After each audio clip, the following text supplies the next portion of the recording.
Hai, teman-teman pasti nggak asing dengan sosok selebritis ataupun aktor film yang berkontestasi di dunia politik, seperti Krisdayanti, Eko Patrio, atau mungkin Rano Karno. Tapi kalau sebaliknya, tokoh politik yang turun ke dunia film atau seni, apakah teman-teman bisa menyebutkan salah satunya? Nah, kali ini aku akan membahas sosok tersebut. Seorang politisi, pahlawan nasional, jurnalis, dan juga dokter yang sempat mencicipi dunia seni, khususnya seni peran. Ia adalah Adnan Kapaugani. Adnan Kapaugani, atau yang juga dikenal sebagai Dr. Akagani, lahir pada tanggal 16 September 1905 di Palembayan, Sumatera Barat. Ia menimba ilmu di Sekolah Kedokteran Stovia yang merupakan sekolah lanjutan pada tahun 1923. Namun, karena adanya perubahan kebijakan pemerintah Belanda yang mengharuskan pendidikan dokter hanya dilakukan untuk tingkat perguruan tinggi, maka Stovia ditutup dan Akagani melanjutkan sekolah ke AMS, yaitu Sekolah Setara SMA, dan ia lulus di tahun 1928. Setelah itu, Dr. Gani melanjutkan kuliah ke GHS dan selesai pada tahun 1940 sebagai dokter medis. Mahasiswa kedokteran GHS umumnya lulus 7 tahun, tetapi Akagani butuh 11 tahun untuk lulus karena kesibukannya dalam sejumlah organisasi. Ia tergabung dalam berbagai organisasi, mulai dari menjadi anggota Pemuda Sumatera di Jakarta, Komite Persiapan Pendirian Organisasi Indonesia Muda, hingga menjadi anggota Persatuan Pemuda Pelajar Indonesia atau PPPI. Ia juga mandiri mencari uang untuk membiayai kehidupannya.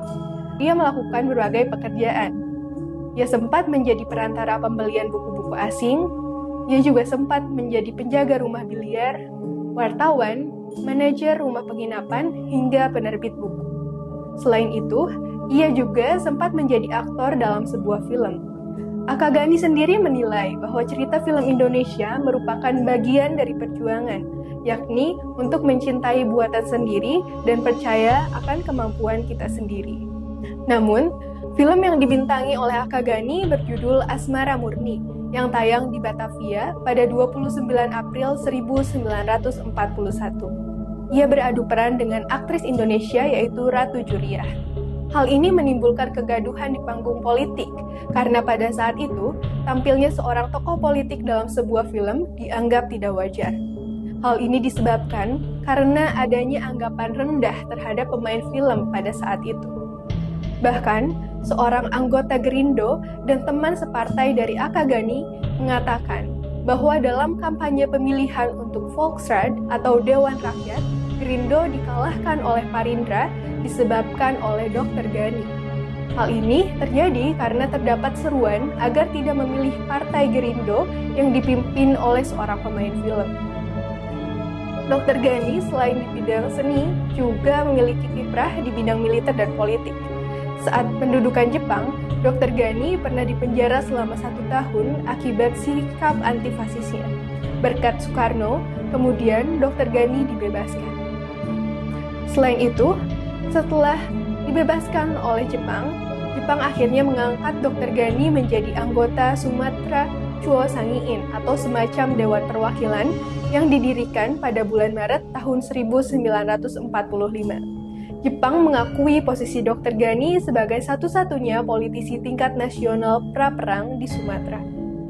Setelah kekuasaan Jepang runtuh, pada 25 Agustus 1945, Dr. Gani membacakan naskah proklamasi di hadapan rakyat Palembang. Pada saat itu, ia juga mendaulat dirinya sebagai pengampu kekuasaan Residen Palembang hingga adanya putusan dari Jakarta. Selain itu, Dr. Gani juga sempat menjabat sebagai Menteri Kemakmuran dalam Kabinet Syahrir III.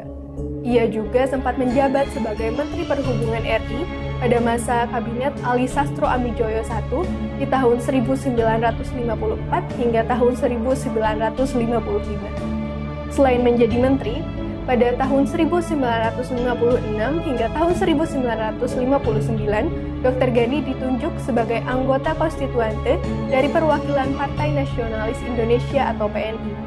Selain itu, ia juga sempat menjabat sebagai anggota MPRS.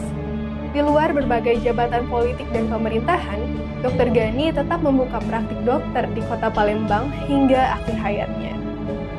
Pada 23 Desember 1968, Dr. Gani wafat pada usia 63 tahun. Ia diberi gelar kepahlawanan oleh pemerintah Indonesia pada 2007. Selain itu, namanya juga diabadikan sebagai nama rumah sakit, nama museum di Palembang, serta nama jalan di beberapa kota di tanah air. Gimana? Inspiratif bukan? Sekarang teman-teman lebih mengenal beliau kan? Adnan Kapaugani, seorang tokoh politisi yang sempat mencicipi dunia seni peran. Semoga bermanfaat ya.